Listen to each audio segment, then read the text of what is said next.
మనకంటే ఎక్కువ స్థాయిలో ఉన్నోళ్ళు, ఎక్కువగా ధనం ఉన్నటువంటి వాళ్ళని చూస్తే సహజ సిద్ధంగా ఒక కోపం అనకంటే కూడా అసూయలో నుంచి పుట్టొచ్చేటటువంటి కోపం.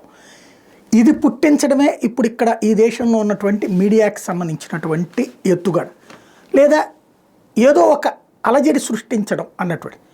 ఇప్పుడు మైక్రోసాఫ్ట్ వాడు ఇక్కడికి వచ్చి కంపెనీ పెట్టాలి, ఆరామ్కో వాడు వచ్చి ఇక్కడ కంపెనీ పెట్టాలి, లేదా యూరప్ దేశాలకు సంబంధించినటువంటి వాడు ఇక్కడ కంపెనీ పెట్టాలి, శాంసంగ్ వాడు పెడతాడా, లేకపోతే ఇంకో హుండాయోడు పెడతాడా. ఇది అంటే వాళ్ళందరూ ఎందుకు వచ్చి పెడుతున్నారు? కోటీశ్వరులు కాబట్టినే కదా, లక్షల కోట్ల ఆస్తులు ఉండబట్టినే కదా. వాళ్ళ దేశంలో వాళ్ళని ఎవడన్నా వ్యతిరేకిస్తున్నాడా?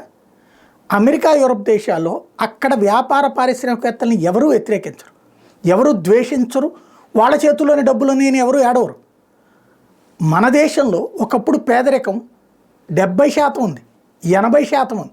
ఇవాళ రోజున పేదరికం 10 నుంచి 20% ఉంది. మన కళ్ళెదురుగుండానే మనకు కనబడుతుంది. ఇదివరకు 10 పైసల నుంచి రూపాయికి విలువ పెరగడానికి చాలా టైం పట్టింది, దాదాపు 60 ఏళ్ళు పట్టింది.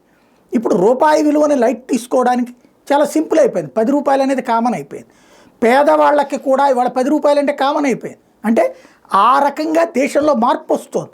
కానీ ఈ అద్భుతమైనటువంటి మార్పును గురించి కాకుండా ఆ భారతదేశంలో 284 మంది చేతుల్లోనే 98 లక్షల కోట్లు ఉంది, అందులో అంబానీ ఉంటాడు, అదానీ ఉంటాడు, లేకపోతే దివిమురళి ఉంటాడు, పిచ్చిరెడ్డి ఉంటాడు, ఇట్లాంటి తీసుకురావడం. ఇప్పుడు ఇవాళ ఒక షాప్లో పనిచేసినటువంటి ఆయనకి పిల్లలు చదువుకుని వాళ్ళకు ఉద్యోగం చేస్తే వాళ్ళు లక్షలు సంపాదిస్తే ఒక ఇల్లు కట్టుకుంటారు, ఇంకా ఎదిగితే ఇంకొక ఇల్లు కట్టుకుంటారు, లేదా ఇంకొక వ్యాపారం చేస్తారు, వాళ్ళ పిల్లలు ఇంకొక స్థితికి వెళ్తారు. అంటే ఇది 3 తరాల్లో ఎదుగుదల సహజంగా జరుగుతుందే కానీ ఇంకాస్త వెనక్కి పేదరికానికి వెళ్తున్నారా? లేదు కదా. ఇక్కడ పేదరికంలో ఉన్నోళ్ళు పేదరికంలో ఉంటున్నారనే రోజులు కూడా పోయినాయి. గతంతో పోల్చుకుంటే చాలా మార్పులు వచ్చినాయి. ఇవాళ లేబర్కు ఉన్నటువంటి కాస్ట్ సాఫ్ట్వేర్ ఎంప్లాయీస్కి కూడా ఉండట్లేదు.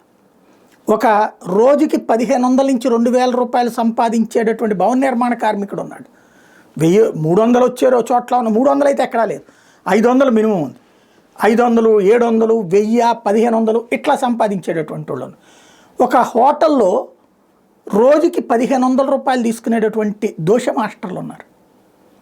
అంటే రూటు మారుతోంది, లేబర్కి వాల్యూ పెరుగుతోంది. ఎదగాలని కోరుకుందాం. ఎంతసేపటికి పడి అడిచే మనస్తత్వాన్ని ప్రోత్సహించే మీడియా మాబ్లో పడకుండా ఉంటే బెటర్.